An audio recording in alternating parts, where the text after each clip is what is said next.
I'm trying to be louder, or better, okay. Always have to remember to speak into this microphone. Tonight, we're very happy to have Lynn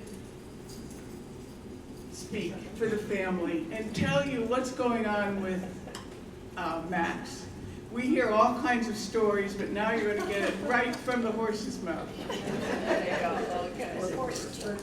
Thank y'all for coming. I'm Lynn Sherman. And before I give you an update on my father, I want to introduce members of the extended Sherman family. Meredith Hall, my wife, Holly Sherman, my sister, Holly Sherman Pena. And then with us, of course, we have Monique, who takes care of Dad all the time, and we're so grateful for her. And perhaps most importantly, Penelope.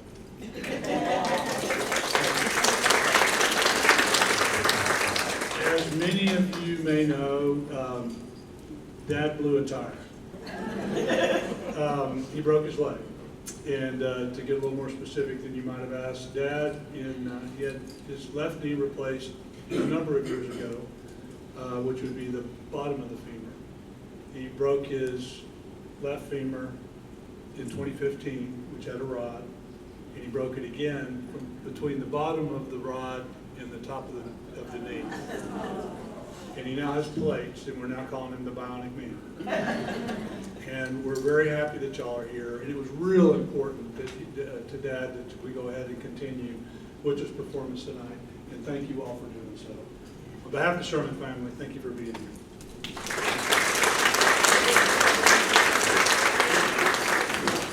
Okay, just a few more minutes.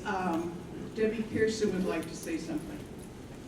Hi y'all, I'm Debbie, and we have a little butterfly book that I'm going to start. It's a book and one pen. One pen to stay with the book the whole way through.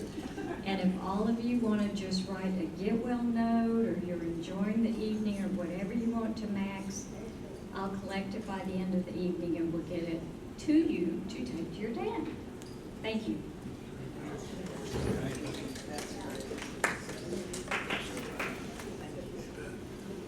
Max insisted that the show go on, so let the show begin.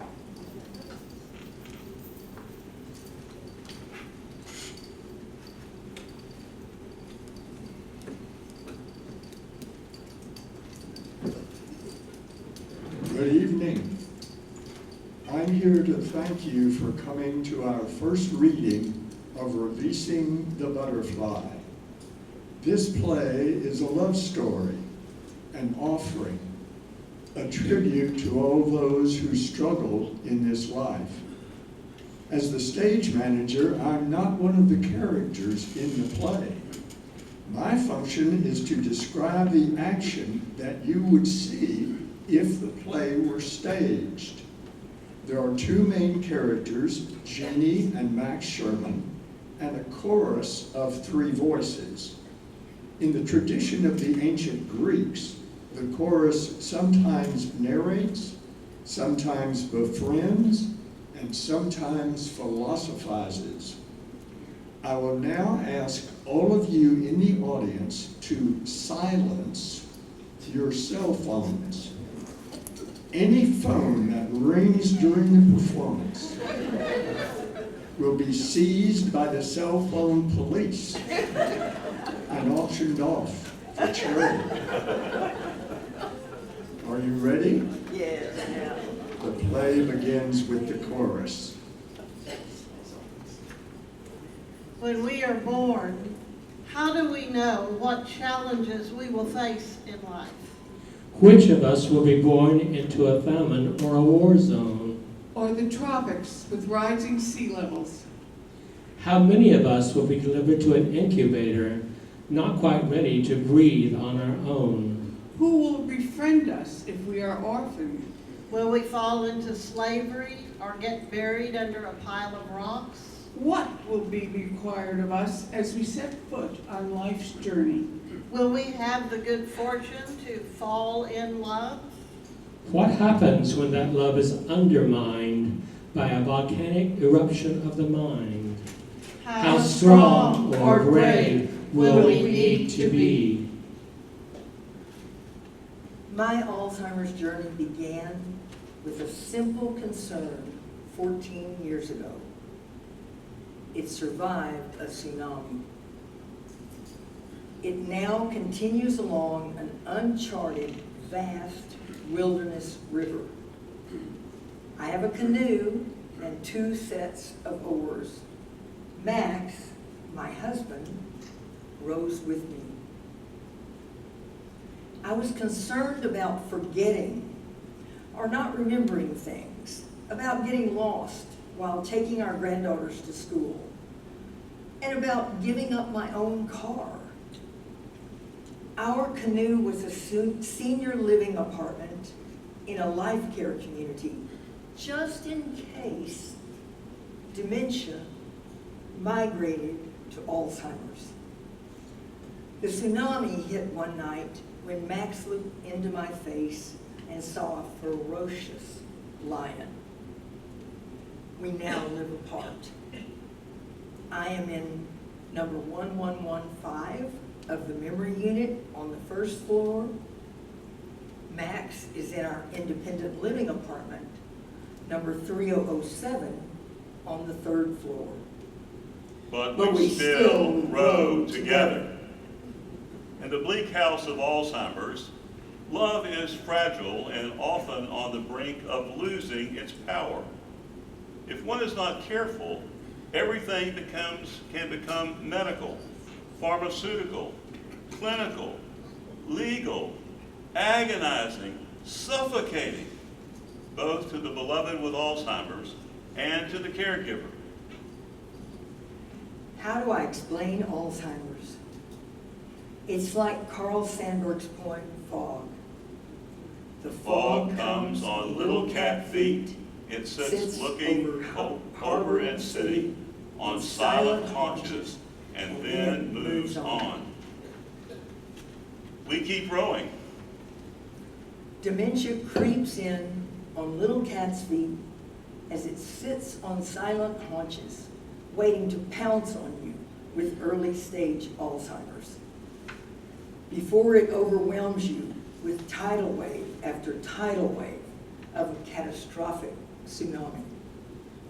It does not move on. I can no longer see the Golden Gate Bridge.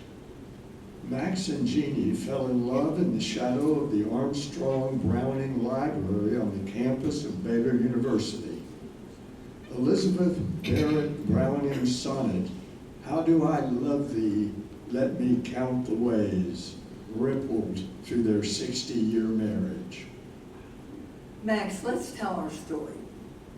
It begins in a jail. I met Jeannie in Hutchinson County Jail in 1953. They called me pastor, but I was just 18 years old preaching the word as I knew it to the inmates. I met Max when I was setting up my pump organ to play for a service we were giving at the jail. It was my first time to play the organ there. I was only 15. And I was a son of a single mother whose husband divorced her halfway through her pregnancy with me. We lived in Phillips, Texas. I was raised by my mother and her 3 sisters. I was the daughter of a single mother. We lived in Borger. My dad was somewhere else, but my grandfather was a preacher at the Baptist church, and when Granddad held a service, I'd be there playing. Jeannie struggles with a rusty latch on her portable pump organ. Love lifted me, love lifted me. Oh, please, may I help you? Max offers a hand. No, thank you. I set it up all the time, but the latch is rusty. I want to be her hero, but She doesn't need one. let's talk to the custodian of the jail. I'll bet he has some oil that will loosen the latch.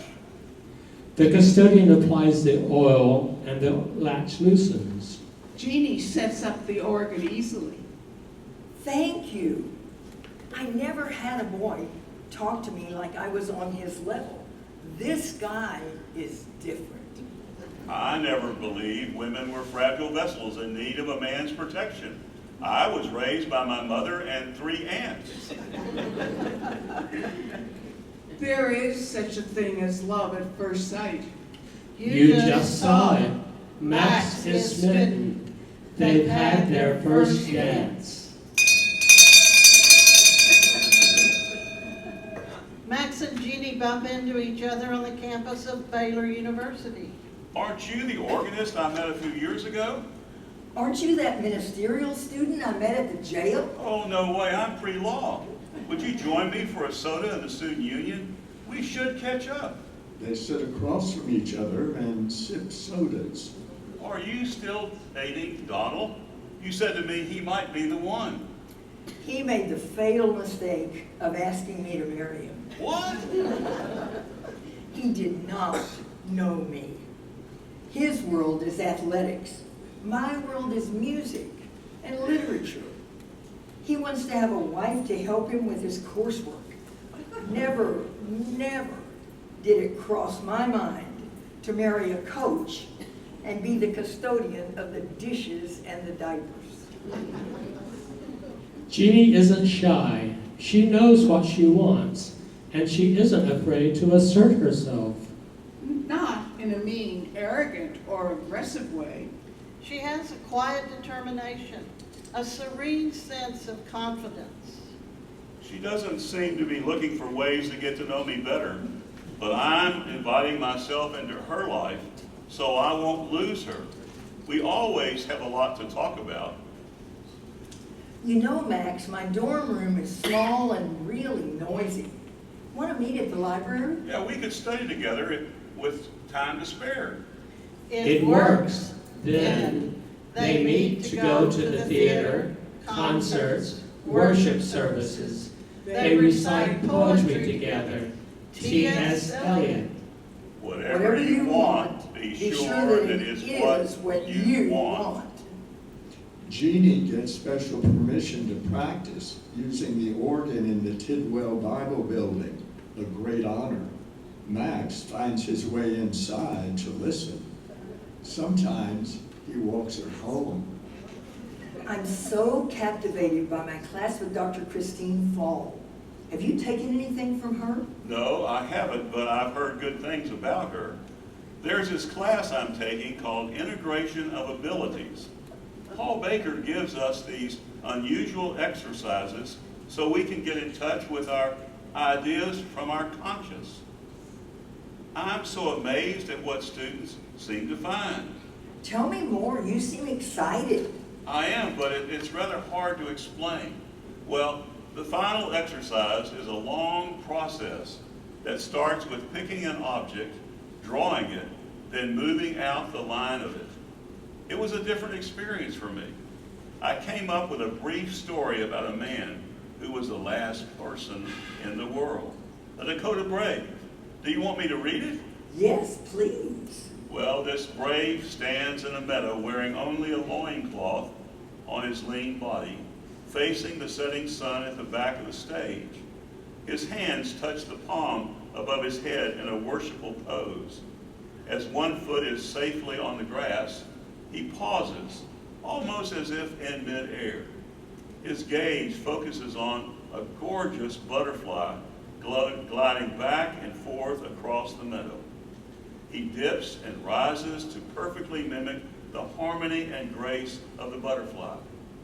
Then, after 3 gentle swooping movements, he captures the butterfly. He gently shuffles the butterfly into a large bowl and carefully covers the opening with a piece of gauze. Then, as the brave watches, his face transforms. He's troubled. The butterfly was a celestial as it flapped its wings freely in the sky. The wings are now drooping downward into its side in its prison. He ponders, but then removes the gauze to let this beautiful spiritual being fly freely into the sky. He follows it with his hands. He smiles. The butterfly is free. Oh, Max, please make me a copy of that. That is so moving. Why does it mean so much to you? I don't know, it just does. Change class. In the early 50s, There was a definite double standard. In the 50s, marriage could end the dreams of a woman. Don't marry a smart girl. She will try to wear the trousers. Make sure she knows who's boss. Patience is a virtue, but I'm only human. I cannot imagine life without Jeannie. Talking late into the night about a movie or a play, hearing her say my name. I'm losing my mind over this woman. Max grabs Jeannie's hand, twirls her, and goes down on one knee. Will you marry me? No, I'm only 19. Max goes away and licks his wounds. He realizes he has jumped the gun. Jeannie dates someone else. 3 years later, Max knocks on the door. Jeannie opens it, and Max goes down on the other knee.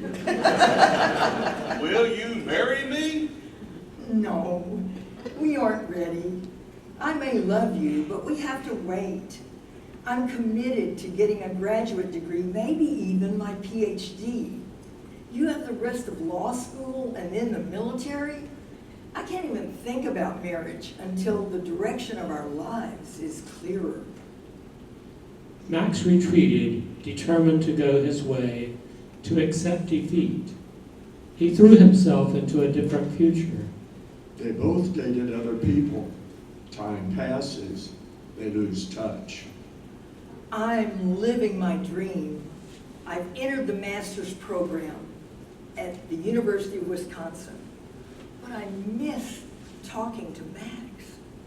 This time, Max knocks on a familiar door in Borger, hoping Jeannie's mother, Tavia, will be home. It's been a long time. How are you? well, I'll declare, it's Max. Max and Tavia hug. You know, it's not for me to say that you and Jeannie are destined for each other, but for several years, I've watched the two of you struggle with that question. It is something you all must work out. Call her. Here's her number in Wisconsin. Max calls Jeannie. Jeannie, it's Max. Want to talk? Oh, let's meet in Chicago. They spend a weekend relaxing, reflecting. Where are we now? Jeannie, it's good to be with you. Remember the parable of the brave and the butterfly? What does it mean for us now? Well, I love the butterfly, and I don't want to lose her. If we have a life together, it will be on equal terms. The butterfly and the Dakota brave will jointly say, let's get married. What about you? I have learned that I love you, but I'm drawn to a career in teaching. I'm afraid that won't happen if we get married. It can be an equal partnership. We can support each other in ways that would allow us both to fulfill our dreams. Support each other? We could share housework and finances. Raising children. We both want to have children. We could get you could get your graduate degree, and I would seize every opportunity to be a successful lawyer. Our home would be a happy place for raising a family and entertaining our friends. a happy place. I call this the parable partnership. The parable partnership. Will you marry me now? Yes, let's get married. At last, amen.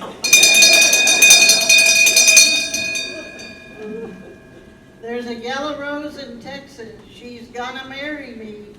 I'm gonna make her happy as could be. Now that we'll be married, I have a happy heart. And if I make her happy, we never more will part. Let me not to the marriage of true minds admit impediments. Love is not love, which alters when its alteration finds. If this be error, and upon me proved, I never writ, nor man ever loved. They marry July 29, 1961.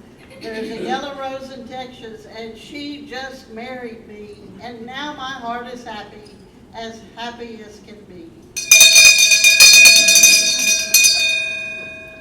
They begin the parable partnership.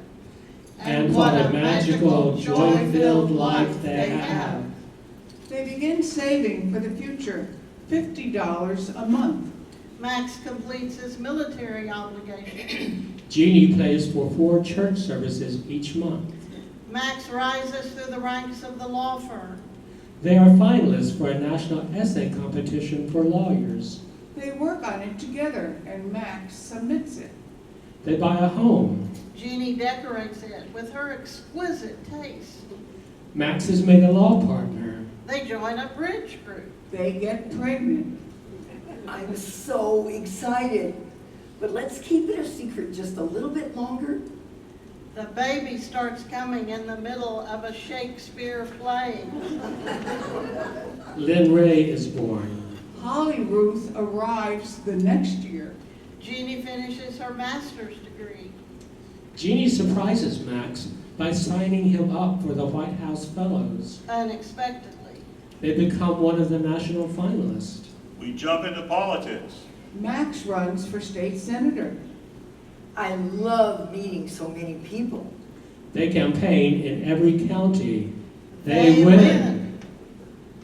Max is excited to be in the Senate, to serve the people, to change lives for the better, to bring change. He serves for 8 years. Politics is not always about the people. It's complicated. They almost drowned as a couple. We never have time to let down and just be us, to discuss ideas. To read poetry together. Max, remember this quote by R.S. Thompson? Life is not hurrying on to a receding future, nor hankering after an imagined past. It is the turning aside, like Moses to the miracle of the lit bush, to a brightness that seemed as transitory as your youth once, but is the eternity that awaits you. They change course. Max is elected president of West Texas State University. Jeannie becomes a professor there. They stay close together while meeting new challenges in their professions. They travel. Lynn and Holly grow up and flourish. They entertain. They travel. They entertain. And for a long time, the parable partnership works. Will you? Won't you? Will you? Won't you? Will you join the dance? Will you? Won't you? Will you? Won't you? Won't you join our dance? Max and Jeannie are on everybody's dance card, it seems. Their lives are fulfilling and... Who is it? Wait a minute. Let me get my robe. Is this a delivery? None of my friends would knock this early. Hi, sweetheart. He's coming from the back door. Jeannie is startled. She jumps. Oh my God, it's you. I thought you were a stranger. I went out for a run and left my key, so I was knocking. Jeannie slumps in her favorite chair. I'm on edge. Max, something isn't right. You've been pushing yourself, teaching so many classes. I love being a professor. It's something else. Max, for the first time in my life, I feel overwhelmed. Well, I can do more. Take the kids hiking on weekends. It's my brain. I think I need to see a doctor. Who do you want me to call? Talk to me. As a little girl, I watched my grandfather deteriorate from a Bible-quoting, pulpit-pounding preacher to a docile, silent presence at big family gatherings. He could no longer quote scripture from memory or recall events of his life or even engage in a conversation. I remember you told me about him. It is a real concern. Recently, I've started forgetting things that were always in the front of my mind. Phone numbers. Locations. Names of friends, children, and spouses. I thought I was just being too busy and pushing too hard, but it hasn't gone away. I've started researching dementia. I can't believe it. Jeannie, I'm sorry. Nothing's wrong. She just needs reassurance. I need professional help. I just want to know what's going on. Jeannie, you're right. Your mind is made up. Get the hell out of her way. I'm scared, but I need the truth. They see a doctor. She's very smart. Her general memory is solid. She does have some difficulty maintaining attention and concentration. It may be temporary. Let's have another exam in a year. Jeannie starts keeping a journal. She's recording any and all episodes of concern. Things are going well. They travel. They never miss the symphony or the opera. They spend time in their summer home in Montana. Their children grow up and delight them with 6 granddaughters. Like I said, things are going well. Then Jeannie faints in church. I'm all right. I'm all right. They see another doctor. You need a pacemaker. A pacemaker. The pacemaker is implanted under general anesthesia, but the procedure takes much longer than we had been told. There were a few complications, but all went well. In 2 months, she went fishing and was pulling in 18 to 21-inch rainbow trout. Things look good. But I'm not the same inside. I'm anxious. There's a monster hiding in the curtains of my mind. I wait and watch. After 4 years, they go to a new doctor. Continue journaling about family and fun things. Play the piano. Go to galleries and museums. Avoid multitasking. Do not stress yourself about anything. I don't want you to get depressed. Time passes. They see a memory specialist. Some people are more at risk because they are functioning at such a high level. Jeannie has mild cognitive impairment, but she doesn't yet have dementia. She doesn't have dementia. She's functioning well and enjoying life. She's the love of my life and the heart of our partnership. She makes life sweet. I don't have dementia. What a relief. It's her voice. I hear her speaking in my mind. Sometimes I can't tell where her voice ends and mine begins. But she isn't trying as hard to communicate with others at social gatherings. I feel anxious. It's important to stay engaged and active. Don't change a thing except worry less. Oh, and avoid general anesthesia. What? Avoid general anesthesia. I wish we had known this earlier. Develop a daily routine. Stop multitasking. Add bridge, games, keep healthy. Your CT scan is normal. Come back to see me in a year. They change their lifestyle. Jeannie begins jogging with Max early in the mornings. They join a bridge club. They go back for a checkup. Jeannie is on the edge between mild cognitive impairment and mild Alzheimer's. Have you been depressed, Jeannie? Yes, I've been a little blue. I'm going to prescribe a low dose of something that will help you feel better. I know Max will take care of me if things get worse, but I don't want that. I am still Jeannie. We are in this together. We take care of each other. That's the plan. We'll be together in good times and in bad. You're the one I want to be with. The monster Alzheimer's is inside our home and taking what it wants. How long does a dream or a nightmare last? A minute? 10 minutes? A dream, a nightmare. This dream wakes me up. In the dream, Jeannie and I are at a party. All of our Amarillo friends are there, sharing laughters and stories. We are having a rollicking good time at the home of our friend Betsy and Don. Good time. As guests start to depart, Jeannie and I fold a quilt given to us by our friends and carefully place it in the back seat of our VW. I get in the driver's seat and suddenly realize somehow I lost the ignition key. The key. The key. The key. It occurs to me that I must have taken it out of my pocket when someone asked to see a photo of Jeannie. It must be inside Betsy and Don's house. I return to their door and notice the house is already dark. I ring the doorbell to rouse our friends, but no one answers. I tap on the knocker. Still no one. I pound on the door. Our friends are gone. But where?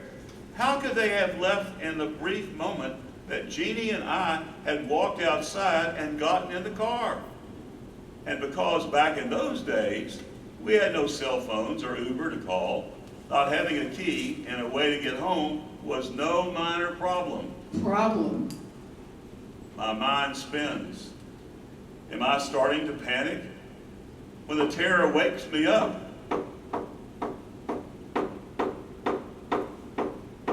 something essential is lost and there's no apparent way to get back. Lost. Lost. Where did I park? She cannot find her car. Where did I park? Where is Jeannie? Max, help me. Here it is. Here I am, sweetheart. I couldn't find it. It's all right. I'll drive you. Jeannie drives less. Max drives more. I have to sit down, but I'm in the choir. She can no longer stand the entire time for choir practice. No, I have to stand, but I have to sit down. It's okay, sweetheart. No, if I can't stand, I can't sing.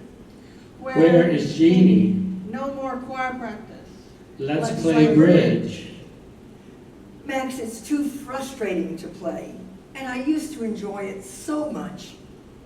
Her world is shrinking and we are powerless to stop it. Max, why don't you drive me to exercise class, and you can take our dog Olive for a walk while I exercise. Good idea. Olive will love that. But I took the wrong turn. Now I'm lost. Where is Jeannie? I love having you run with me. My knee wants to slow down a bit, so Let's try it, but don't slow down on my account. she knows she's falling more and more behind. It makes her sad. No more jogging. They go on a cruise. She goes for a walk. Alone. She can't find her way back. She can't find her way back. Max, I couldn't find my way back. Max, I don't think I should drive anymore. You can take me places, or one of my friends can give me a lift. No more driving for Jeannie. Only driving by Max. She never takes the wheel again. Now I'm secretary, chief cook, and bottle washer. Pill sorter. Timekeeper. Cereal and fruit reminder. I now do all the invisible tasks that Jeannie had done. Max washes dishes, sorts pills, prepares breakfast, washes dishes. I try to be careful. I know she would resent me telling her what to do. I am not the boss. They move to a senior living community. I'm worried about making such a change, but at first Jeannie is happy, creating an art gallery in of her favorites in our much smaller space. finding just the right spot for her piano. It'll be so lovely, Max. But they both have too many storage files. So many files documenting their life, their love. How can they go from 100 file boxes to just 12 They have a lovely life. for a while? Trips, operas, operas, symphonies, new routines.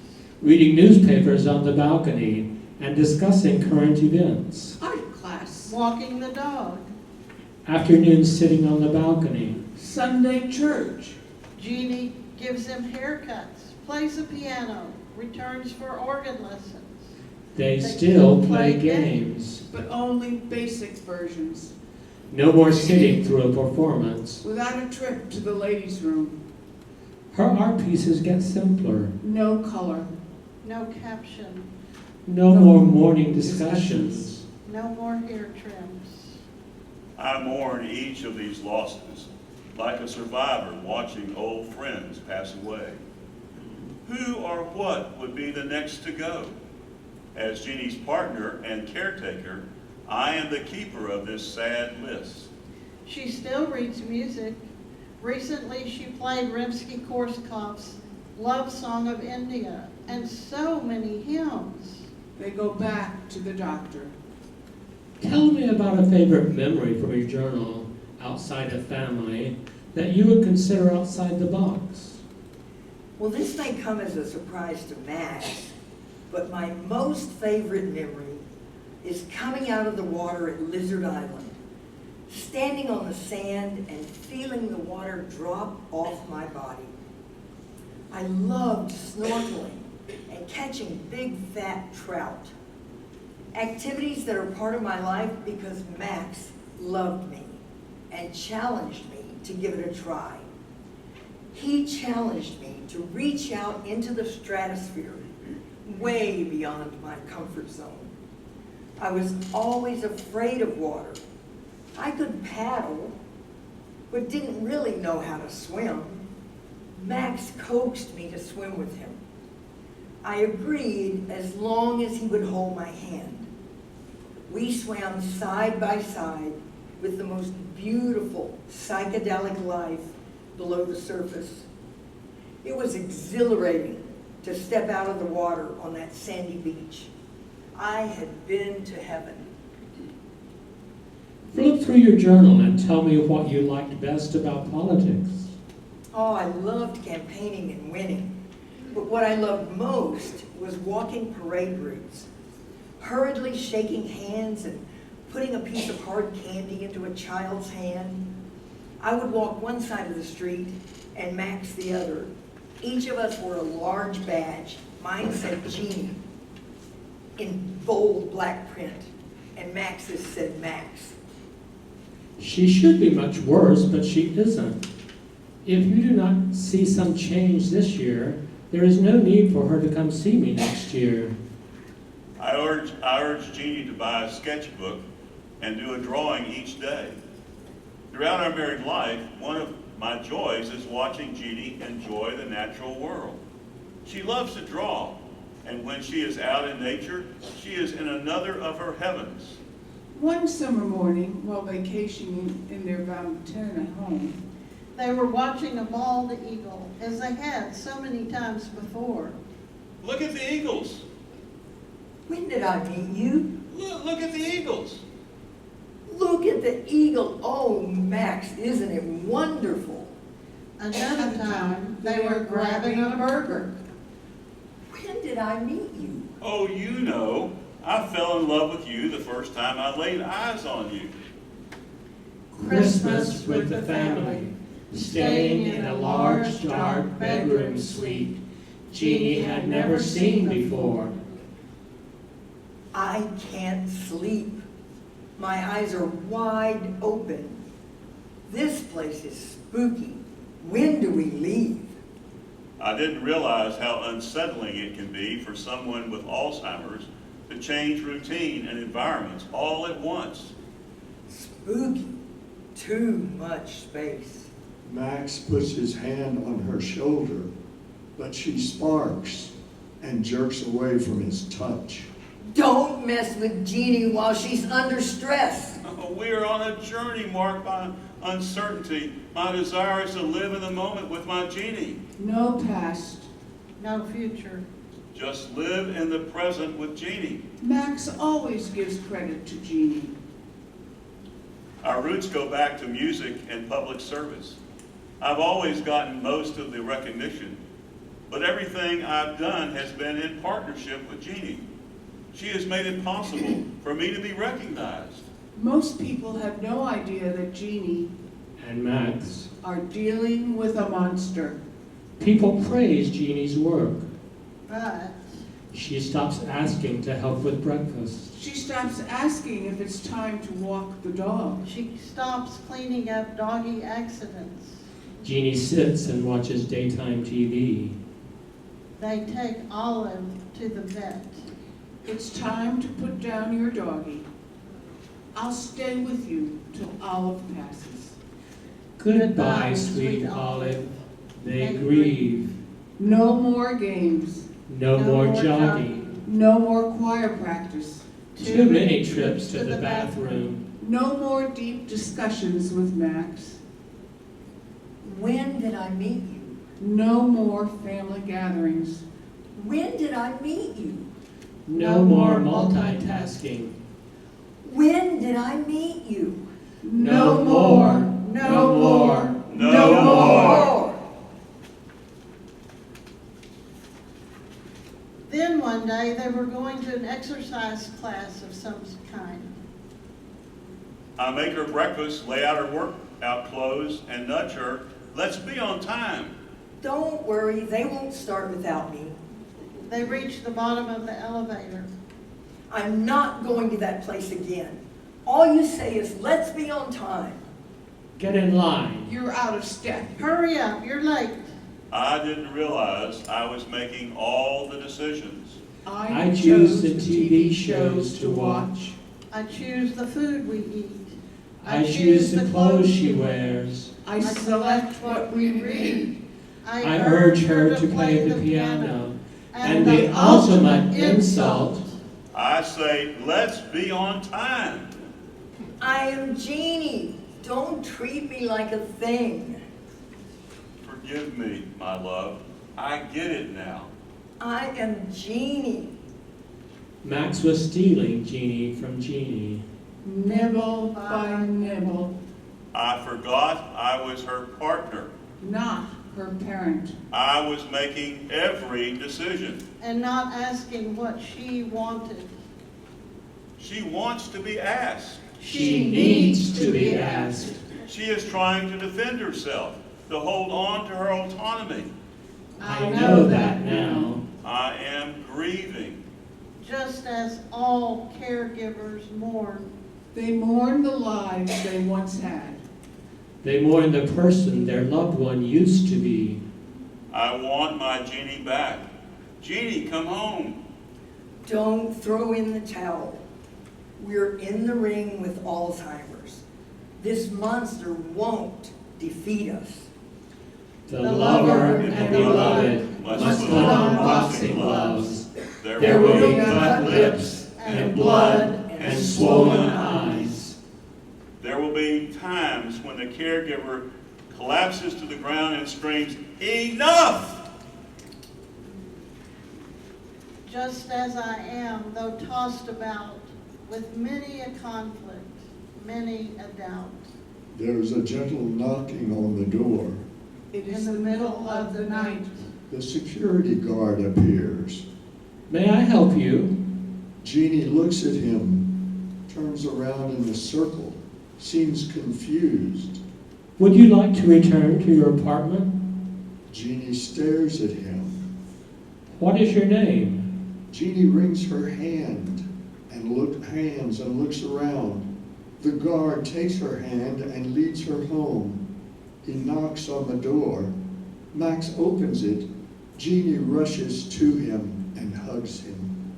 It's okay. It's okay. You're home. It happened again. And again. It starts happening in the daytime. What can we do about Mrs. Sherman? Is it time for her to go to memory care? If she stays here, how do we keep her from wandering? Do you think you can handle it? As a young lawyer, I often went with clients to nursing homes to get legal papers signed. The halls were always lined with wheelchairs occupied by catatonic people I had known throughout my life and who are now shells of their former selves. When they are still cognizant of their surroundings, I hear them plead to their loved ones. Don't put me away. Please don't put me away. I tell our kids, it scares the hell out of me. I don't think I can put her in a memory unit. I can take care of her. Let's try a break on the door. No, Jeannie will be infuriated. Let's stack 3 chairs across the door. And it works. For a while, until one day They are watching TV. Jeannie is smiling. Then Who are you? What are you doing in my house? You have to get out of here. I have to go. I have to go to my family. I have to go to meet the girls. They tussled. Let's call our son. Let's call our daughter. How dare you talk to me like that? I don't trust you, whoever you are. You are not my husband. Let's call your friend Joanne and wish her a happy birthday. Joanne. Yes. Let's call her. A few nights later, our adult children come to visit. I brief them on the tidal wave we have just experienced. Holly and Lynn hold Jeannie's hands and form a circle with Max. They pray together as a family. Then Holly and Lynn leave. Max goes to brave the door with 3 chairs. He forgets he's wearing his socks. he slips. He falls. It was a very bad break. Jeannie is taken by the arm and led away. Max is placed in a wheelchair. I cry, not just from grief, but from guilt. Have I failed our partnership? Am I putting my beloved away? It doesn't seem possible that the 2 of us who met as kids and spent our life together have come to this. We promised until death do us part. Max remembers his own advice to families when he was a lawyer. Find a good memory care unit. Don't visit for several weeks. If you come to visit, she will never accept the move. Many can't do it. How do we get Mom out of that place? She is miserable. What have I done? I limp around the apartment like a wounded animal. What have I done? Friends come to visit. I can't focus on anything but Jeannie, who is not here. The phone rings. Jeannie is calling. Hello? Max, I do not belong here. I belong with you. Let me go there. We'll get together very soon. You have to come and get me. I'm ready to come home. I'm down here and ready to go. I can get my things together. I want to be with you. I'm still healing. I will see my surgeon next week. When I am better, we will get together. Will you come and get me and take me home? How will we get together? Your good friend and helper will make sure we get together very soon. I'm going to send you 5 big love kisses to help you sleep. Are you ready? Here they come. I hope they don't knock you over. Smack, smack, smack, smack. Each one says love, love, love, love. Are you still on your feet? I love you too. Good night. Finally, Max is able to visit Jeannie. At first, she does not recognize him.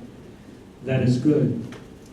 Then on my 4th visit, I took a CD of Austin choral music group Conspirare. As we listened, Jeannie closed her eyes, slowly pumped her ankles as if using the pedals of the organ, and directed the choir. On a later visit, I take another CD, walk over to Jeannie and ask, "Shall we dance?" She accepted.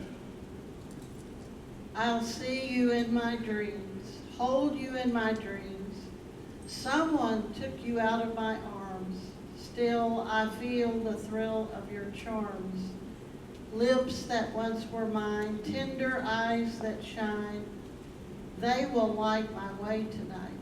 I'll see you in my dreams. The ice is broken. I am no longer a stranger. This is not the end of the story or of the love between Jeannie and Max. Jean Alice Wineborough Sherman died on May 4th, 2024.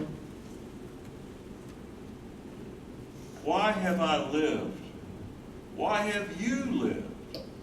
Why have I suffered? Why have you suffered? Is all this just a great, horrible jest? We must resolve these questions even if we're going to go on living. Indeed, even if we are to go on dying. How many of us have seen the face of the monster in our mothers, our fathers, or ourselves, and wondered if we will be next? What is the essence of a person? Can Alzheimer's steal that away? Can Alzheimer's steal our love away? What do you think? Max, I am free. You are free. In this crazy world of Alzheimer's, COVID-19, and isolation, we can still fly free. Don't throw in the damn towel. In the Alzheimer's boxing match, with a hand raised above your head. Alzheimer's should be put in a closet, should never be put in a closet or under a basket. The only way to live with it, or cure it, or prevent it, is for us to put it in the sunshine.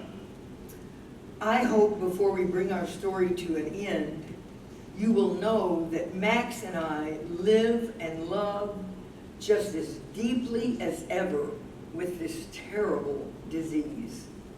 Be the Muhammad Ali in the battle with Alzheimer's.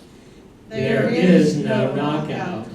We win by scoring more points, putting up a good fight. One step at a time. We Keep keep on growing together. Oh, look, Max, the fog has lifted. Now I can see the Golden Gate Bridge. We We keep keep growing growing together. The end.